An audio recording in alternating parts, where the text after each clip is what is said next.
Hello and welcome back to Rock Cycle. I hope you're having a good day, although I reckon there's probably a big chance you're having a bit of a bad day today, because it does seem a lot of people aren't that happy with the news we're looking at in this video, and that is the Reading and Leeds lineup announcement so far for 2021. This is probably I think this is the earliest ever announcement we've had for the next year, so a lot of time to build up the hype. So we've got the 6 headliners, yes that's right, 6 headliners for the 2 main stages this year, and about a dozen or so other names. So we're going to have a bit of a quick look through those today, some of my initial reactions and thoughts. Once we get a bit more acts added to the lineup, I'm going to do a few more detailed videos and look at some of the statistics of the lineup. So if you fancy subscribing for that, that would be appreciated. But anyway, let's just get into this year's lineup. It's completely different from what Melvin Benn said in the interview in NME that started all the hype this week, if you're reading that. So this did take me by a big surprise. I did actually see this exact lineup leaked and I didn't believe it. So I don't know what Melvin Benn, who's the festival organiser, if you don't know, was on about. I don't know if he's just trying to confuse people or if he just got dementia. But anyway, first of all, on the Friday for Reading, Saturday for Leeds, we have Stormzy. He's just coming off, well, he's not coming off really, but playing this year and the year before was headlining Glastonbury. Put on a really solid show in Glastonbury, probably the biggest British rapper at the moment by quite a long way. He's a very solid part of British music and culture, so I think it's great to have him there. He's going to put on a great show. And not only are we getting him like we were last year, just by himself, we're getting Catfish and the Bottlemen co-headlining with him. Catfish and the Bottlemen are a band I love. They're good, very classic British indie rock. It's really good fun. They do put on a great show, even if their music is a bit similar and repetitive, to be fair. Yes, they're a great band. I'm sure a lot of people are going to love them. Going to be very popular with the Dark Fruits crowd. And somehow I think they work very well with Stormzy, even though they're quite different from him. Something about them just sort of goes together, I feel, for me personally. Would I be happy on a normal year if it was only 3 headliners if we had Catfish and the Bottlemen? No, probably not. I think they would be a bit weak to be a normal headliner, but that's kind of the advantage of doing 6 headliners this year.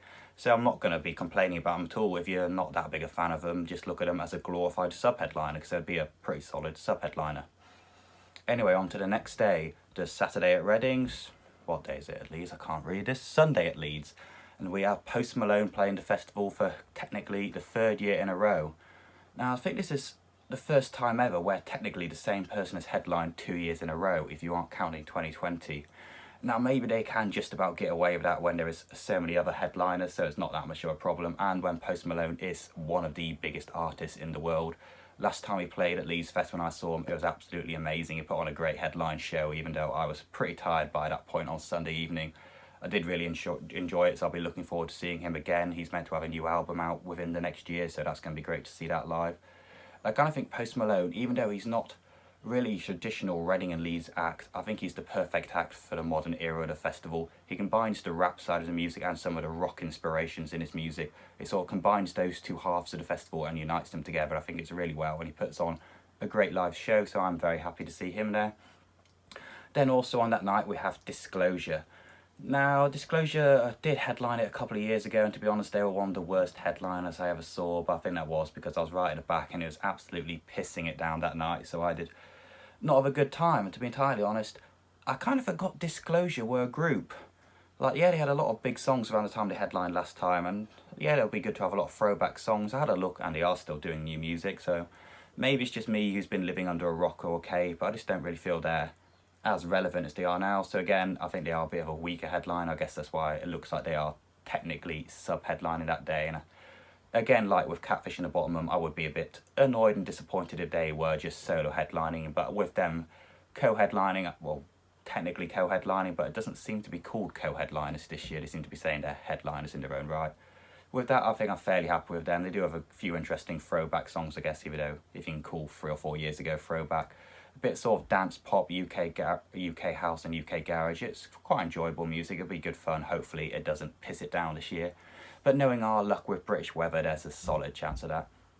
Now on to the final day. Sunday at Reading, Friday at Leeds. Liam Gallagher, who kind of self-confirmed already. We sort of already knew about that. You think they would have got a bit of a handle on him after the problem they had last year. So we already knew about him.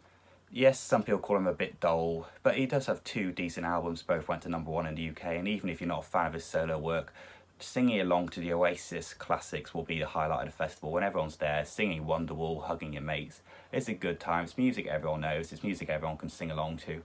So yes, it's very enjoyable, even if he isn't the most exciting and energetic act there. And as well, that day we have Queens of the Stone Age. Now these are probably arguably the only classic rock and roll style band on the entire lineup.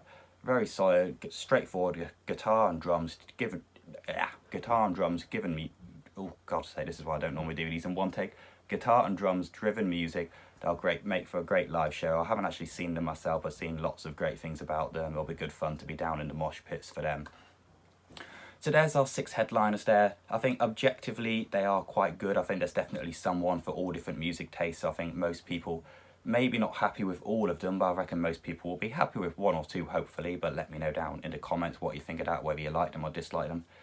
Personally, I do like most of those bands, it's just none of them are my personal favourite bands. I'm not massively excited about it, but I think from an objective point of view, this is a very good lineup.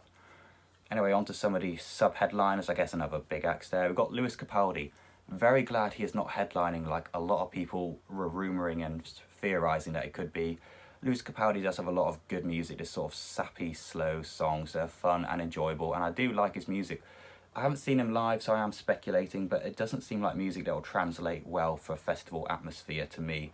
You want something that's a bit more fun and a bit more upbeat. Lewis Capaldi is what you want to sit around and cry to, and I may be crying after I've had a few too many dark fruits at a festival, but I don't really want to be crying while watching a band. It doesn't really feel to me like the kind of music that works well at a festival, but I don't know, I'll check him out, see what it's like. Two Door Cinema Club, another great classic British indie band, new album out on the way, very excited to see them. They're always great live, amazing last time I saw them at Reading and Leeds Festival. And when I saw them at a socially distanced concert, check out the video on that, it may appear up here somewhere.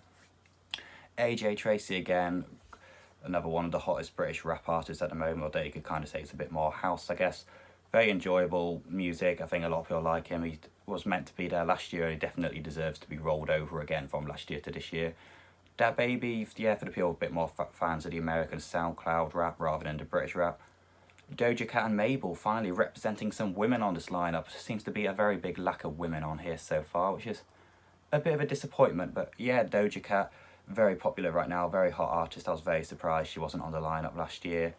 But she's really blown up, to be fair. I don't know. In terms of like Spotify listeners, she's definitely one of the biggest ones on this lineup and to be so far down. I'm sure her and Mabel will both have 2 of the biggest crowds of the weekend. There we have MK as well, who I imagine will be headlining the dance stage. I saw him at, where else? I think it was V Festival I saw him and that was alright, good fun. 100 Gex, what the heck do you even describe them as? They've really blown up, a lot of people have been getting really into them recently. Some good, crazy, weird alternative music. Babadooey meant to be playing the Festival Republic stage last year, midway down, but she has massively blown up since then. Thanks to TikTok, mostly, I think, apparently. But yeah, I think she definitely deserves to be back on the lineup. She's really blown up and it's good to get her in a bigger spot and a bigger slot than she had last year because I think she deserves it, really.